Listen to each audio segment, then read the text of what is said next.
2 दिन पहले पाकिस्तान के नंबर 1 न्यूज चैनल बोल न्यूज के ब्यूरो चीफ इस्लामाबाद सदीक जान को दफ्तर के बाहर से हिरासत में लिया गया। 20 से 25 सादा लिबास में मलबूस अफराद ने धावा बोला। इब्तदाई तौर पर यह मालूम नहीं हो सका कि गिरफ्तारी थी या फिर अगवा था। ऐसा क्यों है कि झूठे, जाली, बेबुनियाद जो केसेस हैं उनमें जब कुछ साबित ही नहीं होता तो जमानत पर रिहाई तो मिल जाती है, मगर ना तो केसेस को खत्म किया जाता है और ना ही झूठे इल्जामात लगाने वालों का मुहासबा होता है। एक जाला ऐसा बना दिया है कि जिसके अंदर बस घूमता चला जाता है बंदा, और वो कानून के पेचीदगियां जो हैं उसकी, वो उस पेचीदगियों के अंदर जो उलझ जाता है। अली साहब, खान साहब को खदशा ये कि जी उन्हें कत्ल कर दिया जाएगा। पहले खान साहब पर हमला हुआ, खान साहब ने चंद लोगों को नामजद करवाना चाहा, बाद में मजीद 3-4 नामों के हवाले से खदशा जाहिर किया, फिर केयर टेकर गवर्नमेंट पर इल्जाम लगाए। तो सबूत क्या है इन इल्जामात के, खदशात के? साबिक वज़ीर आज़म जनाब इमरान खान साहब की इस गुफ्तगू ने पूरे पाकिस्तान को परेशानी में मुब्तला किया है कि आखिर वो कौन लोग हैं जो साबिक वज़ीर आज़म के पीछे पड़े हुए हैं और उनकी जान लेना चाहते हैं। अब दोबारा सोशल मीडिया पे खबरें गर्दिश करी कि जी आज रात या कल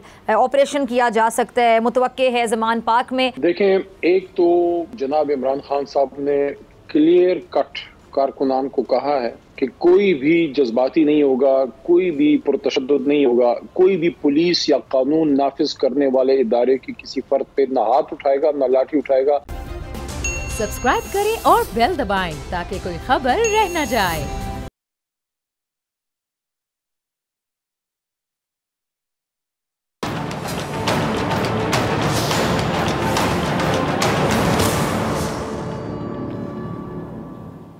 अस्सलाम वालेकुम नाज़रीन, आप देख रहे हैं अपना पसंदीदा प्रोग्राम ऐसे नहीं चलेगा। 2 दिन पहले पाकिस्तान के नंबर 1 न्यूज़ चैनल बोल न्यूज़ के ब्यूरो चीफ इस्लामाबाद सदीक जान को दफ्तर के बाहर से हिरासत में लिया गया।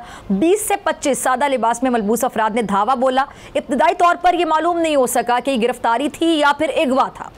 18 घंटे गुजर जाने के बाद पुलिस ने सदीक जान की गिरफ्तारी जाहिर की और अदालत में पेश किया। दौरान समाअत सदीक जान ने अदालत में इंकशाफ किया कि पिछले 20 घंटों से न खाने को कुछ दिया गया और ना ही पानी दिया गया, जिससे अंदाज़ा लगाया जा सकता है कि किस तरह ज़ेरे हिरासत मुल्ज़िमान से गैर इंसानी सलूक बरता जाता है और जुल्म किया जाता है। गुज़िश्ता रोज़ अदालत ने 1 रोज़ा जिस्मानी रिमांड पर सदीक जान को पुलिस के हवाले किया और आज सदीक जान को अदालत ने डिस्चार्ज कर दिया। मुकदमा ख़त्म हो गया, मगर ये बेबुनियाद मुकदमा, जुल्म जबर की दास्तान बहुत से सवालात को जन्म दे गया। क्या सवालात हैं, सुनिए। एक आम और मोअज़्ज़िज़ पाकिस्तानी शहरी को कोई भी किसी भी वक्त कहीं भी निशाना बना सकता है। बोल न्यूज़ के ब्यूरो चीफ इस्लामाबाद सदीक जान को क्यों गिरफ्तार किया गया? क्या आम शहरी के कोई आईनी हुकूक हैं? क्या गिरफ्तारी के लिए कानूनी तकाजे पूरे किए गए? 20-25 सादा लिबास एहलकारों का धावा गिरफ्तारी थी या अगवा? क्या सिक्योरिटी इदारे किसी पर भी इल्ज़ाम लगाकर उठा सकते हैं? क्या किसी भी बेगुनाह पर जिस्मानी रिमांड के दौरान तशद्दुद करने की कानून इजाज़त देता है? एक आम और मोअज़्ज़िज़ पाकिस्तानी शहरी, उस पर जुल्म जबर करने का जिम्मेदार आखिर कौन होगा? क्या बेगुनाह शहरी को बदनीयत, झूठे, जाली, बेबुनियाद मुकदमे में मुलव्विस करने की कोई सज़ा है? क्या सदीक जान जैसे बेगुनाह पाकिस्तानियों को इंसाफ मिलेगा? क्या गुनाहगार भी हमें अदालत के कटहरे में नजर आएंगे? क्या आम पाकिस्तानी को आईनी हुकूक मिलेंगे? और सबसे बड़ी वजह, और वो ये कि आखिर बोल को ही क्यों निशाना बनाया जा रहा है? हम देखते हैं कि कभी पाकिस्तान के सीनियर एंकर पर्सन, सीनियर तजियाकार बोल न्यूज़ समी इब्राहिम पर झूठे, जाली, बेबुनियाद मुकदमात बनाकर जुल्म ढाया जाता है, कभी उन पर हमले करवाकर जुल्म ढाया जाता है, कभी धमकियां दी जाती हैं, मगर जुल्म की ये दास्तान रुकती नहीं है। फिर हम देखते हैं कि बोल न्यूज़ के senior anchor person Jameel Farooqui को गैर कानूनी तौर पर हिरासत में लिया जाता है, गिरफ्तार किया जाता है, उनको बदतरीन तशद्दुद का निशाना बनाकर उन पर जुल्म किया जाता है। फिर इसी तरह बोल न्यूज़ के शहीद एंकर पर्सन अरशद शरीफ को जुल्म का निशाना बनाया गया। उस मुहिब्बे वतन पाकिस्तानी को वतन छोड़ने पर मजबूर कर दिया जाता है और फिर उस जुल्म की इंतहा सब ने देखी कि किस तरह उन्हें कीनिया में तशद्दुद का निशाना बनाया गया और कत्ल ही कर दिया गया। फिर हम देखते हैं कि हक और सच बोलने की पादाश में किस तरह बोल न्यूज़ की नशरियात को गैर कानूनी तौर पर बंद करके जुल्म किया गया, मगर जुल्म होता रहा। इसी तरह बोल न्यूज़ के को चेयरमैन शोएब शेख साहब को गैर कानूनी तौर पर गिरफ्तार किया गया और एक ऐसे केस में गिरफ्तार किया गया जिस पर पहले भी तहरीर मगर कुछ साबित नहीं हुआ, जिसमें कोई मुतासिरा शख्स सामने नहीं आया। खुद तफ्तीशी ऑफिसर ने अपनी रिपोर्ट में एतराफ़ किया कि पाकिस्तान की नंबर 1 IT कंपनी एग्जैक्ट के खिलाफ जो इल्ज़ामात लगाए गए वो झूठे हैं, मगर जुल्म होता रहा। सालों बाद वही केस दोबारा जिंदा कर दिया गया और एक ही केस में 2 FIRs काटी गई जो सिरे से ही गैर कानूनी हैं, मगर जुल्म होता रहा। जब कुछ साबित ना हो सका, कोई दावा सच्चा साबित ना हो सका, कोई मुतासिरा शख्स ना मिला, तो भी सिर्फ जमानत पर रिहा किया गया। केस अब भी चलाया जा रहा है और जुल्म अब भी जारी है। जब जुल्म करने वालों का दिल करता है गिरफ्तार कर लिया जाता है, मुकदमात की सुनवाई होती है तो कुछ साबित नहीं हो पाता है और जमानत पर रिहा कर दिया जाता है, मगर केसेस को ख़त्म नहीं किया जाता। इंसाफ के तकाज़ों को क्यों पूरा नहीं किया जाता? झूठे बेबुनियाद इल्ज़ाम लगाने वालों का एहतसाब क्यों नहीं किया जाता? मुल्क भर में आम और मोअज़्ज़िज़ पाकिस्तानियों के साथ और बोल के साथ ढाए जाने वाले इन मज़ालिम पर बोल के को चेयरमैन शुएब शेख साहब का क्या कहना है, ज़रा सुनिएगा। अब तो नजर आ रहा है सामने लिखा हुआ है जुल्म मिटने के लिए 2 चीजों से मिटेगा भाई, 2 चीजों से, मेरा ईमान है 2 चीजों से मिटेगा। एक, अदल की कुर्सी पे जो लोग बैठते हैं ना, वो अदल के हिसाब से फैसले करने लगे। निजाम बाद में चेंज होगा अदल का निजाम, लेकिन ये भी फैसले उस तरीके के करने लगे तो चेंज हो जाएगा। ये जुल्म जालिम जुल्म कर नहीं सकेगा। दूसरा, कौम निकल खड़ेगी उस जुल्म के खिलाफ तो जुल्म खत्म हो जाएगा। या इन दोनों में से कोई एक चीज हो जाए या दोनों हो जाए। आप देखो ना भाई, अगर 420 का मुकदमा था, उस वक्त अदलिया में जो लोग बैठे हुए केस देख रहे थे वो पूछते ना, यार चीट हुआ कौन है कि जो इतना तुम शोर करके केस लाए हो, इसमें कौन चीट हुआ है? जब उनको दिखता कोई चीट नहीं हुआ, केस खत्म कर देते। तो जालिम जुल्म कर ही नहीं पाता। 9 जजेस ने नोट बिफोर किया मेरे केस को यार, 1.5 साल चला, शख्सी जमानत का केस, 1.5 साल में बेल में रहा, मतलब अंदर रहा, बेल नहीं हुई मेरी। 82% की आईटी एक्सपोर्ट के बंदे को इस तरीके से जेल में रखा हुआ था। ये क्या मजाक तमाशा था भाई? अगर वहां उस वक्त फैसला हो जाता, सवाल ही नहीं पैदा होता कि कोई मसला होता। सेम केस इस्लामाबाद में कर दिया। एक ही इल्जाम पे 2 केस हो नहीं सकते भाई। आज तक चल रहा है वो केस, करते ना खत्म हो जाता जुल्म। 102 दिन के बाद अपील, मतलब 60 दिन का वक्त होता है। 102 दिन के बाद मैं जीत गया, केस बरी हो गया, 102 दिन के बाद अपील फाइल की, एक्सेप्ट कर ली। नहीं करते ना एक्सेप्ट, खत्म हो जाता ना जुल्म यार। भरी अदालत में मुझे बरी कर दिया, फिर पता नहीं क्या हुआ, 2.5 घंटे बाद का नोट बिफोर, मैं नहीं सुनता ये केस। नहीं करते ये यार, खड़े रहते अपने फैसले पर, मिट जाता जुल्म। नहीं कर पाता जालिम, अपनी चीज चला नहीं पाता। ये नहीं हुआ ये भाई। अभी अदालत में आप ये देखें ना, ब्रिगेडियर पे जब इल्जाम लगा कि उसने रिश्वत दी है और जज ने रिश्वत ली है, झूठा है भाई इल्जाम, ये तो बस ये है ही सब झूठ। लेकिन जब उसने खुद ब्रिगेडियर को FIR ने नामजद नहीं किया FIR में, तो खत्म करते ना केस यार। किस बात का रिमांड था, किस बात का मुझे बेल पे छोड़ा, केस खत्म करते हैं ना आप। मिट जाता जुल्म। नहीं करता जालिम फिर उसके बाद जुल्म। नहीं हुआ ऐसा। लेकिन और मेरा जज बदल दिया यार। मुझे लास्ट मैंने जो पढ़ा था उसमें सुना था जज अपने आप को खुद हटाए केस से तो हटा सकते हैं, या चीफ जस्टिस साहब हटाएंगे इस्लामाबाद हाई कोर्ट के तो हटा सकते हैं, या तो इन दोनों में से तो किसी ने नहीं हटाया। मगर मेरा जज तब्दील हो गया। पूछा जाए ना यार, रुकते ना इसको, कैसे जज तब्दील हुआ? मिट जाता जुल्म। नहीं कर सकता था कोई जालिम इस तरीके से जुल्म। 102 दफा का जो रिकॉर्ड इन्होंने पैमरा का कायम किया है भाई, एक ही मामला होता है ना कि चेयरमैन पैमरा को कानूनन नहीं कर सकता वो चैनल बंद, अथॉरिटी करती है, चेयरमैन पैमरा कर देता है। बगैर नोटिस दिए नहीं कर सकता, बगैर नोटिस दिए कर देता है। नोटिस के बाद टाइम देना चाहिए, वो टाइम नहीं देता, और उसके बाद सुनना चाहिए अगले का, उसके बाद फैसला होगा। ये सब कुछ नहीं होता और वो बंद कर देता है। फिर हम कोर्ट जाते हैं, कोर्ट कहता है ये गलत हो गया, बहाल हो जाते हैं। तो अगर ये दूसरी दफा के बाद उससे पूछ लेते कि यार हर दफा यही तमाशा हो रहा है यार, उसको फिक्स कर देते चेयरमैन को, वो जो भी बंदा था उस वक्त, मैं लोगों में नहीं उलझा, सवाल ही नहीं पैदा होता। तीसरी दफा बंद करता कोई, 102 दफा की जरूरत ही नहीं थी। करते ना अदल का उस तरीके, रोक देते उसको। अल्लाह ताला ने बिठाया इस इन कुर्सियों पे इनको यार, ये अल्लाह ताला की तरफ से फैसले करने हैं इन्होंने, ये समझना है। करते फैसला, रुक जाता। पूछते इनसे यार FBR के पैसे देने हैं इसको पैसे देने के बजाय क्या ऑडिट का घपला लगाया हुआ है यार, तमाशा बनाया हुआ है। मतलब मेरी दोनों टैक्स एग्जेम्प्टेड इंडस्ट्री से मैं ताल्लुक रखता हूं, गेल क्या है, करते खत्म हो जाती कहानी यार, खत्म हो जाता ये जुल्म। पूछते हैं कस्टम के सारे कागज मौजूद हैं, तुम क्या तमाशा लाए हो और क्या जरूरत थी इनको ये करने की? अगर ये एग्जेम्पशन की चीज मौजूद है इसके अंदर, मीडिया के अंदर एग्जेम्प्टेड है उसके अंदर चीज, पूछते खत्म कर देते केस। खत्म हुआ भी था कैसे, यही पूछते फिर कैसे खुल गया, खत्म हो जाता जुल्म। जालिम जुल्म नहीं कर पाता भाई। तो या तो ये फैसले आएंगे जुल्म मिट जाएगा, जालिम कुछ नहीं, या कौम खड़ी हो जाएगी जुल्म के खिलाफ, और खड़ी हो गई है अब। ये दोनों चीजें बल्कि अब नजर आने लगी हैं। हम तो कॉस्ट पे कराए भाई, बस अब हमारी आगे आने वाली नस्लें अच्छा एक पाकिस्तान देख लें। हमने कॉस्ट पे कर दी है, क्या हमारी आने वाली नस्लों को अच्छा पाकिस्तान देखने को मिलेगा? ये ख्वाहिश है एक मुहिब्बे वतन, सच्चे और निडर पाकिस्तानी की, जिसने जुल्म सहा, जुल्म बर्दाश्त किया और अब भी जुल्म बर्दाश्त कर रहा है, सिर्फ इसलिए कि आने वाली नस्लों को अच्छा पाकिस्तान नसीब हो, जहाँ इंसाफ का बोलबाला हो, जहाँ जुल्म ना हो।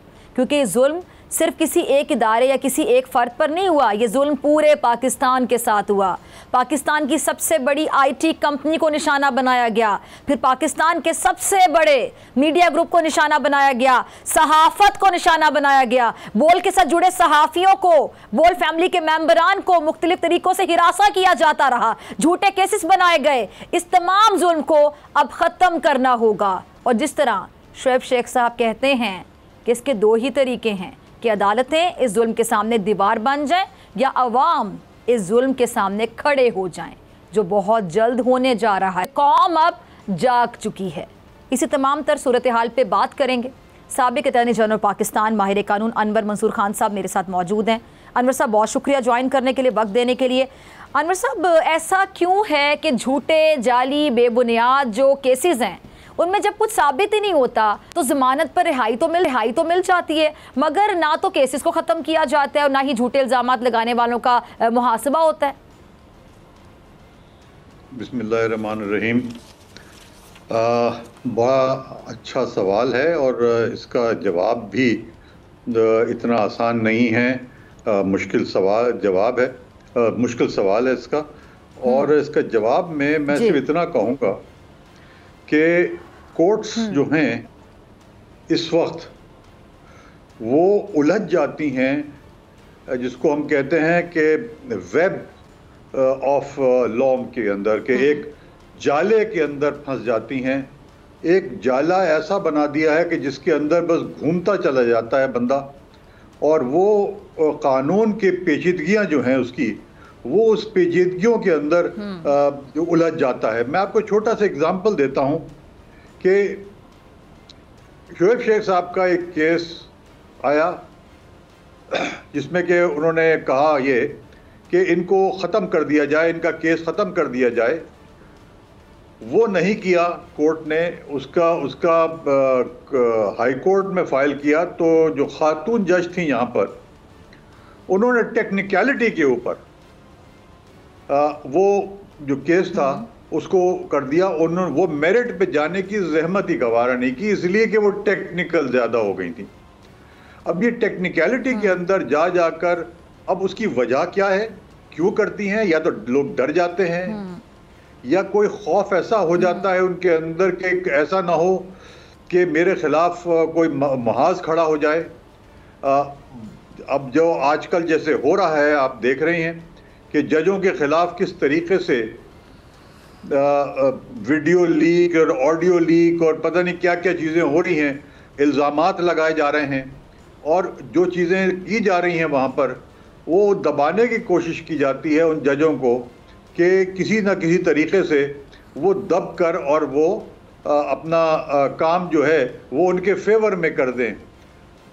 बड़ा फ़र्क हो गया है। अब आप देखिए, शुएब शेख साहब को यहाँ पर सिंध हाई कोर्ट ने रिलीफ दिया।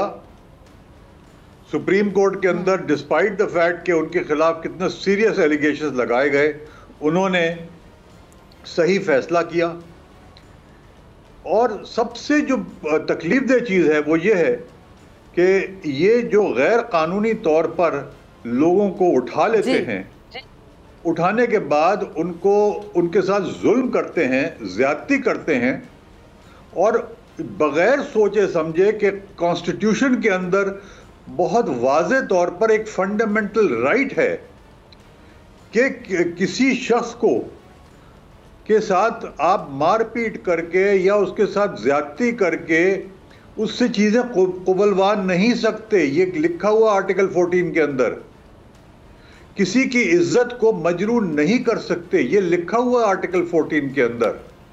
कॉन्स्टिट्यूशन के अंदर ये लिखा हुआ है और ये उसका हर शख्स का फंडामेंटल राइट है। आप देखिए, अरशद शरीफ की बात आपने की, जुल्म किया उसके साथ। आप बात करते हैं गिल साहब की बात करें, उनके साथ जो किया वो कॉन्स्टिट्यूशन की वायलेशन थी। आप जितने भी हमारे मीडिया के लोग जिनको पकड़ा, चाहे वो इमरान रियाज थे, चाहे समी इब्राहिम थे, चाहे कोई भी हो, उनके साथ जिस तरह से सुलूक किया गया वो कॉन्स्टिट्यूशन की वायलेशन थी। इस वायलेशन को जब तक के हम सामने नहीं लेके आएंगे, अनफॉर्चुनेटली हम लोगों ने एक चीज नहीं करते हैं, और वो चीज जो हम नहीं कर रहे हैं वो ये है कि जिसको हम मैलिशियस प्रोसिक्यूशन कहते हैं, कि हम जाकर कोर्ट से कहें कि आप इनके खिलाफ एक्शन लें, इन्होंने गलत काम किया है। और जब वही असल में हमने देखा कि इतने अरसे में किसी ने आज तक मैलिशियस प्रोसिक्यूशन की बात नहीं की। अच्छा अनवर साहब, देखिए ना, एक चीज मतलब समझ नहीं आती ना, तब अब तमाम लोग ये सवाल उठाते हैं कि एक केस चलता है, मुलजिम पर कुछ साबित ही नहीं होता, तफ्तीशी ऑफिसर भी केस के झूठा होने का इतराफ़ कर लेता है, मगर वो केस फिर खोल दिया जाता है, कुछ नए इल्ज़ामात दाग दिए जाते हैं। अच्छा, वो जो नए इल्ज़ामात दागे जाते हैं वो भी साबित नहीं होते। तो आइन और कानून इस बारे में क्या कहता है? देखिए, वो तो जो प्रोसिक्यूशन होता है उनका तो बड़ा हक है, बहुत सारी चीज़ें जो हैं वो कर देते हैं और हर चीज़ इग्नोर हो जाती है। कॉन्स्टिट्यूशन ये कहता है कि अगर आपने, और कानून भी यही कहता है कि अगर आपने किसी पे इल्ज़ाम लगा दिया है, वो इल्ज़ाम वही होगा जो कि आपने इनिशियली लगा दिया है उसके ऊपर। और जब आप उस इल्ज़ाम से बरी हो जाते हैं तो उसके बाद आप अगर इल्ज़ाम लगाते हैं तो ये मैलिशियस कहलाता है। ये चीज़ अलाउ नहीं की जा सकती है। अब जैसे कि अभी शोएब शेख साहब के साथ किया कि इधर से तो बरी हो गए और वहां पर जब पहुंचे तो उन्होंने पुराना 15 साल पुराना एक किस्सा खोल दिया। ये वो चीजें हैं जो जिसको के कोर्ट्स को रोकना चाहिए, जो प्रोसिक्यूशन है उनके खिलाफ एक्शन लेना चाहिए कि आप किस तरीके से किसी शख्स के ऊपर इतनी पुरानी बातें जो हैं जिसमें के कोई सबूत अवेलेबल नहीं है, जिसमें कोई एविडेंस मौजूद नहीं है और जिसमें के इतने अरसे की इन्वेस्टिगेशन में कोई नई चीज़ नहीं आई है, तो आप कैसे एफआईआर उस वक्त काटते हैं 15 साल के बाद, जो डिलेड एफआईआर है। एफआईआर इतनी डिले होती है तो डिले के बाद क्या कुछ जवाब देना पड़ता है। उन्होंने एफआईआर में उन्होंने लिखा कि देयर इज नो डिले। कैसे कह सकते हैं कि जो 15 साल या 10 साल पुरानी बात थी उसकी एफआईआर अगर आज काटी है तो डिले कैसे नहीं हुआ है? सही, ये सब चीजों का उनको जवाब देना चाहिए था और इसको कोर्ट्स को देखना चाहिए कि ऐसे मामलात जो हैं उसमें उनको सजा देनी चाहिए प्रोसिक्यूशन को। ठीक है जी, ठीक है। अनवर मंसूर साहब आप हमारे साथ हैं। नाज़रीन, आपसे मुलाकात होगी ब्रेक के बाद।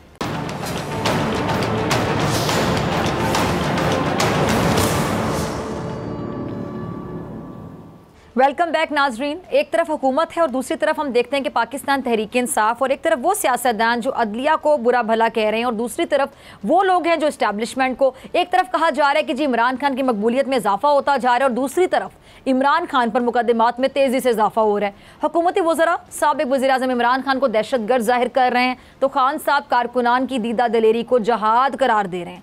एक तरफ सालों और दहाइयों पर मबनी मुकदमात इंसाफ के मुंतज़िर हैं और दूसरी तरफ सियासी मुकदमात हैं जिन पर तेज़ी से अमल दरामद हो जाता है।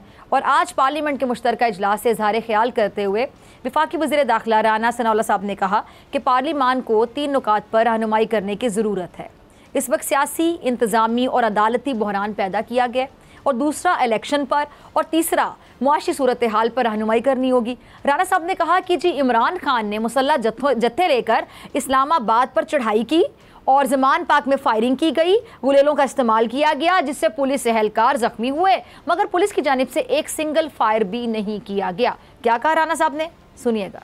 अब एक जानिब वफाकी वज़ीर दाखिला का इजहार ख्याल और जिसमें पार्लियामेंट से सिक्योरिटी इदारों के लिए इजाफी इख्तियारात का मुतालबा किया जा रहा है, और दूसरी जानिब पाकिस्तान तहरीक इंसाफ के चेयरमैन इमरान खान साहब कहते हैं कि जी हुकूमत ने पुलिस ऑपरेशन करके मुर्तज़ा भुट्टो की तरह मुझे घर में कत्ल करने का मनसूबा बनाया है। ज़मान पाक में वीडियो लिंक के ज़रिए खिताब करते हुए खान साहब ने कहा कि आज पार्लियामेंट का मुश्तरका इजलास में उनकी कोशिश होगी कि PTI को इलेक्शन से बाहर किया जाए, और इनको ख़तरा है इलेक्शन हो गया तो इनकी सियासत शायद ख़त्म हो जाएगी। क्या कहा खान साहब ने, सुनिएगा। इस बढ़ती हुई सियासी बेयकीनी, सियासी और जो माशी अदम इस्तेहकाम में सर उठाते आइनी बहरान पे बात करने के लिए मेरे साथ मौजूद हैं पाकिस्तान तहरीक इंसाफ के सीनियर रहनुमा अली मोहम्मद खान साहब, और हमारे साथ मंसूर साहब भी मौजूद थे ब्रेक से पहले, अभी भी हमारे साथ मौजूद होंगे माहिर कानून और साबिक अटॉर्नी जनरल पाकिस्तान अनवर मंसूर खान साहब। दोनों मेहमानों का बहुत शुक्रिया। अली मोहम्मद खान साहब आपकी तरफ आना चाहूँगी, फिर मैं आपकी तरफ आती हूँ। सर अली साहब, खान साहब को खदशा ये कि जी उन्हें कत्ल कर दिया जाएगा। पहले खान साहब पर हमला हुआ, खान साहब ने चंद लोगों को नामजद करवाना चाहा, बाद में मजीद 3-4 नामों के हवाले से खदशा जाहिर किया, फिर केयर टेकर गवर्नमेंट पर इल्ज़ाम लगाए। तो सबूत क्या है इन इल्ज़ामात के, खदशात के? बहुत शुक्रिया। बिस्मिल्लाहिर्रहमानिर्रहीम। अल्लाहुम्मा सल्लि व सल्लिम व बारिक अला सय्यिदिना मुहम्मद व अला आलि मुहम्मद। रमज़ान की आमद है, और रमज़ान से एक दिन पहले साबिक वज़ीर आज़म जनाब इमरान खान साहब की इस गुफ्तगू ने पूरे पाकिस्तान को परेशानी में मुब्तला किया है कि आखिर वो कौन लोग हैं जो साबिक वज़ीर आज़म के पीछे पड़े हुए हैं और उनकी जान लेना चाहते हैं। ज़ाहिर है वो मुल्क के साबिक वज़ीर आज़म हैं, चेयरमैन तहरीक इंसाफ जो हैं उनके अपने ज़ाहिर है उनको इतलात मिलती हैं, और जो बात उन्होंने की है बड़े यकीन से और बड़ी बात की है कि मॉडल टाउन की तरफ पे कोई कुछ करने का एहतमाल हो सकता है। अल्लाह करे ना हो, लेकिन जो चीज़ें हमारे सामने आई हैं कि जो उन पे वजीराबाद में हमला हुआ, अल्लाह ताला ने उनकी ज़िंदगी बचाए रखी, तो हम 1% रिस्क भी ना हुकूमत को ना रियासत को इस पे लेना चाहिए, जबकि हम इस तरह के नुकसानात बड़े लीडर्स की माजी में हमारे सामने हैं। खान साहब की तो ज़िंदगी अल्लाह ने बचाई, लेकिन बेनज़ीर साहिबा का अरसास के बाद उसमें तो उनकी ज़िंदगी बची, लेकिन लियाकत बाग में शहीद हुई, और माजी बईद में लियाकत अली खान साहब भी शहीद हुए, और उनसे नेक्स्ट लेवल के जो है बहुत से सियासी लीडरान जो है वो शहीद हुए हैं, फौत हुए हैं। तो ये तो कोई ऐसी बात नहीं है जो माजी में नहीं हुई, और जब ऑलरेडी उन पे हमला हो चुका है तो इस बात का तो बहुत एहतमाल है। मेरे ख्याल में तो इसका highest of the highest level पे इसका नोटिस लिया जाना चाहिए, और ना सिर्फ इन चीज़ों का तदारुक करना चाहिए बल्कि उनको एतमाद भी देना चाहिए। सियासी इख्तिलाफ अपनी जगह, लेकिन साबिक वज़ीर आज़म की ना सिर्फ उनको जिंदगी की जमानत हिफाजत करनी चाहिए बल्कि एतमाद भी देना चाहिए। जो इंटीरियर मिनिस्टर हैं उनको और वज़ीर आज़म के लेवल पे इस पे कमेंट आना चाहिए कि हर तरह का एतमाद वो दें, क्योंकि हमारी भी हुकूमत थी और हमारे भी हाथ में इख्तियार था, और हमने वो इख्तियार किसी के ज़ाती खिलाफ इस्तेमाल नहीं होने दिया, और ऐसी कोई सूरत हाल नहीं थी जब तहरीक इंसाफ की 18 से 2022 9 अप्रैल की रात तक हमारी हुकूमत रही है। करप्शन के केसेस रहे, बिल्कुल रहे, लोग पाबंद सलासिल भी हुए करप्शन केसेस में, जिसमें अक्सरियत हमारे दौर से पहले की थी, लेकिन किसी भी बड़े लीडर या किसी कारकुन पे दहशतगर्दी के पर्चे होना, उन पे गद्दारी के पर्चे कटना और इस तरह की जिंदगी के थ्रेट होना या उन पे जानी हमले होना अल्लाह का करम था। कोई ऐसा मामला हमारे दौर में नहीं हुआ, तो अब भी नहीं होना चाहिए। ठीक है अनवर मंसूर साहब, मैं आपकी तरफ आना चाहूँगी। इमरान खान साहब एक बड़ी सियासी जमात के चेयरमैन हैं, साबिक वज़ीर आज़म पाकिस्तान है, और इस वक्त कोई 100 से ज़्यादा मुकदमात में नामजद भी हैं, और जब वो ये खदशात ज़ाहिर कर रहे हैं कि खुदा न ख्वास्ता उन्हें कत्ल किया जा सकता है या उनकी जमात को इलेक्शन से बाहर किया जा सकता है, तो ऐसे में उनके पास फिर क्या क्या कानूनी ऑप्शंस हैं? देखिए, जहाँ तक के खान साहब का ताल्लुक़ है, उनके ख़िलाफ़ जितने मुकदमात बनाए गए हैं, मैंने जितना उसको स्टडी किया है और जितनी चीज़ें देखी गई हैं, उसमें तो बहुत मैं वाज़े तौर पर कह सकता हूँ कि वो ऐसे मुकदमात हैं जो कि बन ही नहीं सकते थे खान साहब के ख़िलाफ़। हर वो मुकदमा जिसके अंदर को अगर ज़रा टीयर गैसिंग हुई है, जिसके अंदर गोलियां चली हैं, जिसके अंदर जो मामलात हुए हैं जो पुलिस की तरफ से हुए हैं या जो एजेंसीज थी उनकी तरफ से हुए हैं, उन सब के अंदर खान साहब का नाम डाल दिया गया है, और वो नाम जो है वो डालकर और उसके बाद उसमें उनके के बारे में ये कहा था आप पेश हों। अब 100 केसेस से ऊपर हो गए हैं शायद, जिसमें कि उनको कहा गया कि पेश हो। अभी जो इन्होंने अभी रिसेंटली जो हाई कोर्ट ने ऑर्डर किया है कि जिसमें उन्होंने कहा है कि जितने केसेस हैं उन सब की डिटेल्स लेकर आएं और दिखाएं, तो जाहिर है कि ये आपको याद होगा कि यहाँ पर इससे पहले ये आसिफ जरदारी साहब के खिलाफ भी केसेस बने थे और बहुत सारे केसेस बनने शुरू हुए थे और वो इन्हीं के दौर में बने थे जो अभी हुकूमत में हैं, इन्हीं के दौर में बने थे। और उसके अंदर कोर्ट ने ये कहा कि आप जितने केसेस बनाए हैं इनके खिलाफ, जिसमें दहशतगर्दी के भी थे, कत्ल का भी था और बहुत सारे थे, जिसमें कि ये भी कहा गया था कि ये इनके गार्ड जो हैं बंदूकें उठा के जाते हैं और ये कत्ल करते हैं। तो उन सब में कोर्ट ने ये कहा कि आप इस तरह से आइंदा आप सब हमें बताएं कौन कौन से केसेस हैं और इनके खिलाफ बगैर कोर्ट की इजाज़त के आप केसेस फाइल नहीं करेंगे। ये है वो चीज़ जो कि कोर्ट को चाहिए कि करें, ताकि अगर कोई ऐसा केस बन रहा हो जिसके अंदर के मुनासिब ना हो केस बनाना, तो हाई कोर्ट वहीं पर रोक दे। ये है तरीका जो कानून के हिसाब से होना चाहिए। ये थोड़ी है कि आप जिसका चाहे, चूंकि वो गवर्नमेंट में है तो जिसका चाहे वो केस बना दें, जिसको चाहे उठा लें, जिसको चाहे मरवा दें, ये नहीं हो सकता। ठीक है, ठीक है जी। अच्छा जी, आपकी तरफ आ रही हूँ अली मोहम्मद खान साहब। आपने अनवर मंसूर साहब को भी सुना, उसमें अगर आप कुछ ऐड करना चाहें तो कर सकते हैं। और अली मोहम्मद खान साहब, अब दोबारा सोशल मीडिया पे खबरें गर्दिश करें कि जी आज रात या कल ऑपरेशन किया जा सकता है, मुतवक्के है ज़मान पार्क में। तो फिर कारकुनान को ज़ाहिर बात है कॉल दे दी जाती है सोशल मीडिया पर कि जी आप पहुँचे ज़मान पार्क, कारकुनान वहाँ पर पहुँच जाते बड़ी तादाद में। इससे पहले भी हमने देखा कि पुलिस और कारकुनान आमने सामने हो गए। तो पुलिस और कारकुनान अगर आमने सामने हो जाते हैं, कोई ऑपरेशन होता है इस किस्म का, तो खुदा ना ख्वास्ते तो बहुत खतरनाक सिचुएशन भी हो सकती है, पुलिस का और अवाम का आमने सामने खड़े हो जाना। देखें, एक तो जनाब इमरान खान साहब ने क्लियर कट कारकुनान को कहा है कि कोई भी जज्बाती नहीं होगा, कोई भी पुरतशद्दुद नहीं होगा, कोई भी पुलिस या कानून नाफिज करने वाले इदारे की किसी फर्द पे ना हाथ उठाएगा, ना लाठी उठाएगा, ना कोई बंदूक चलाएगा, ना कोई गलत काम करेगा। वो तो बात एक तरफ हो गई। अब दूसरा नुक्ता, कौन है जो मुल्क के अमन से खेल रहा है? कौन है जिसको इतनी तकलीफ है? क्या चाहते हैं? मैं हुकूमत वक्त से पूछना चाहता हूँ, खासकर केयर टेकर हुकूमत के जो वहां निगरान लोग बैठे हैं। देखें, ये दो महीने बाद या 1.5 महीने बाद भी आपने और हम सब ने इसी मुल्क में रहना है। आईन भी यही रहेगा, सुप्रीम कोर्ट भी यही रहेगी। जो सरकारी इंतजामी ओहदों पे, आईनी ओहदों पे बैठे हैं, जिनको मुल्क के सबसे बड़े अदालत की तरफ से क्लियर डायरेक्शन है कि आईन के मुताबिक आपने इलेक्शन करना है, बजाय इसके कि आप अपनी तवानाइयां इलेक्शन की तरफ फोकस करें, आप इन चक्रों में पड़े में। जब मुल्क का सबसे पॉपुलर लीडर साबिक वजीर आजम मजिस्ट्रेट की अदालत में भी जा रहा है, सुप्रीम कोर्ट में भी जा रहा है, दहशतगर्दी की अदालत में भी जा रहा है, बैंकिंग कोर्ट में भी जा रहा है, हाई कोर्ट में भी जा रहा है, हर अदालत में जा रहा है और हर जगह जा रहा है, बावजूद अपनी लाइफ थ्रेट्स के।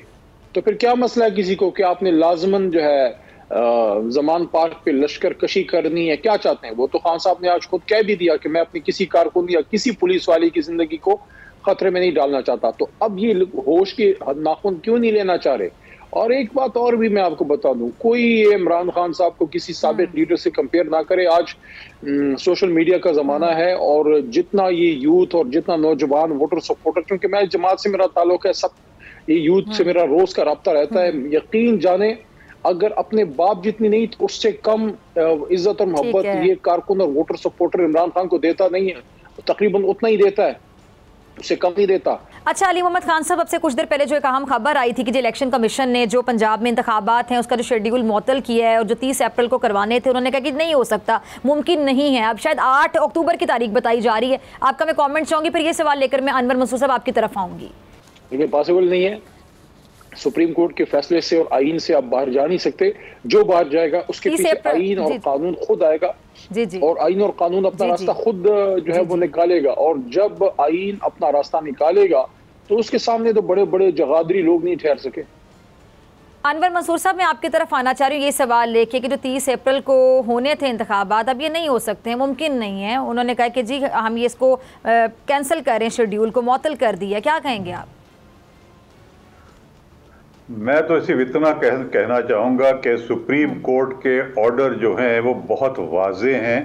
जी अनवर साहब। और सुप्रीम कोर्ट के ऑर्डर जो है उसको ना मानना जो है वो कंटेम्प्ट के ज़ुमरे में आता है।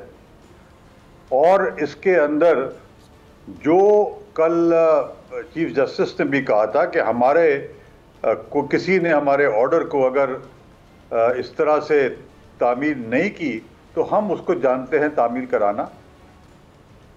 मैं तो ये कहूँगा कि इमीडिएटली सुप्रीम कोर्ट में जाना चाहिए और जाके इनके खिलाफ, सबके खिलाफ कंटेम्प्ट ऑफ कोर्ट फाइल करनी चाहिए, कोई भी हो, इर्रिस्पेक्टिव। और ये जो हालात हैं इस वक्त अनफॉर्चुनेटली इलेक्शन कमीशन के साथ, जिस तरह से वो एक्ट कर रहे हैं, जिस तरीके से वो ऑर्डर्स पास कर रहे हैं, और नज़र आ रहा है कि वो एक जमात को जो है वो एक्सक्लूड कराना चाहते हैं हर उसके अंदर। कल ऑर्डर पास किया, बल्कि आज ऑर्डर पास किया है जो कि हाई कोर्ट के ऑर्डर के बिल्कुल खिलाफ है, खान साहब के खिलाफ। अब ये इस किस्म के जो ऑर्डर्स पास किए जा रहे हैं, इससे नजर आ रहा है कि इन्होंने तय कर लिया है कि हाई कोर्ट और सुप्रीम कोर्ट के जितने ऑर्डर्स हैं उनको नहीं मानना है। और मानना किसको है? जो इस वक्त हुकूमत बैठी हुई है, जो हिदायत हुकूमत देती है उसके हिसाब से चले जा रहे हैं। अगर हुकूमत ने कह दिया इलेक्शन नहीं होंगे तो इलेक्शन कमीशन कहती है इलेक्शन नहीं होंगे। हुकूमत कहती है हमारे पास सिक्योरिटी नहीं है तो कहते हैं कॉन्स्टिट्यूशन के अंदर हमारे पास पावर तो है मगर हम पावर यूज नहीं करेंगे। एक तमाशा बना दिया है इस मुल्क ने कॉन्स्टिट्यूशन का। मैं तो समझता हूं इनके खिलाफ बड़ा सीवियर एक्शन होना चाहिए। सही, ठीक है जी। अच्छा अली मोहम्मद खान साहब, आपका लास्ट कमेंट भी, और मेरा सवाल ये कि क्या मुज़ाकरात का कोई रास्ता निकल सकता है हुकूमत के साथ? क्योंकि खान साहब ने कहा है कि किसी से भी बात करने के लिए तैयार हूँ। अभी किसी से बात वो किससे करना चाहते हैं, और ये जो बात करने के लिए वो तैयार हैं, अमली तौर पे प्रैक्टिकली कुछ नज़र नहीं आ रहा। देखें, बड़े सीरियस हालात हैं इस मुल्क में। सियासतदानों को, हुकूमत और अपोजिशन दोनों को अपनी अनाएं थोड़ी सी कम करके बैठ के मसाइल का हल निकालना चाहिए। अभी कल ही एक शहादत बहुत बड़ी आई है, जो ISI के हमारे ब्रिगेडियर साहब जो शहीद हुए हैं, मुस्तफ़ा साहब। तो इस वक्त ज़रूरत इस अमर की है कि सियासतदान अपने मसाइल गुफ्तगू से हल करके सियासी मसाइल का सियासी हल निकालें बगैर किसी सियासी ताकत की इंटरफेरेंस के, ताकि पूरी कौम जो है वो माशी मसाइल और उससे भी ज़्यादा जो हमारे दहशतगर्दी और सलामती के मसाइल हैं उसमें वो मजबूती से अपनी पाक फौज और अपने सलामती के इदारों के पीछे खड़े हों। और वो तब होगा जब सियासतदान अपने इन मसाइल को खुद बैठ के हल की तरफ लेके जाएं, ताकि हर चीज अपनी अपनी जगह पे अपना अपना काम करना शुरू करे। लेकिन इस तरफ जब आप देखते हैं तो वो तो इलेक्शन और अवाम के नाम से ही उनकी जान जाती है, ये जो आज की हुकूमत है। देखिए, क्या आपका अगला इलेक्शन जीतना या आपकी सियासी बका अहम है या पाकिस्तान अहम है? ठीक है जी, ठीक है जी। दोनों मेहमानों का बहुत शुक्रिया। इसी के साथ मुझे दीद से मुलाकात होगी इंशाल्लाह कल, सेम टाइम सेम चैनल। अगर ज़िंदगी ने वफ़ा की, दुआओं में याद रखिएगा, अपना बहुत ख्याल रखिएगा। अल्लाह निगहबान।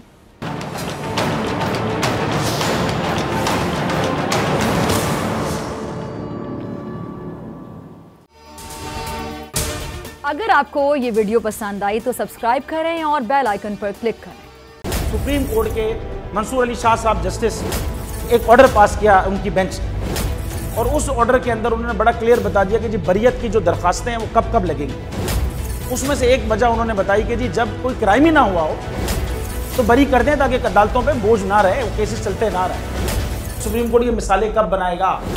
ऐसे लोगों के खिलाफ जो इस तरह की एफआईआर काट रहे हैं, वैसे ऑफिसर्स, और ऐसे लोग जो इस तरह के केसेस को जजेस चला रहे हैं।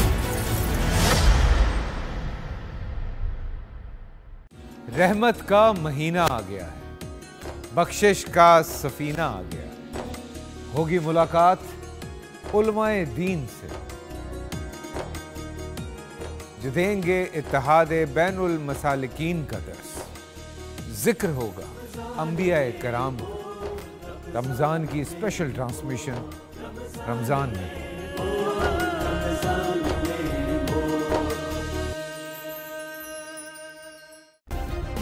सब्सक्राइब करें और बेल दबाएं ताकि कोई खबर रह न जाए।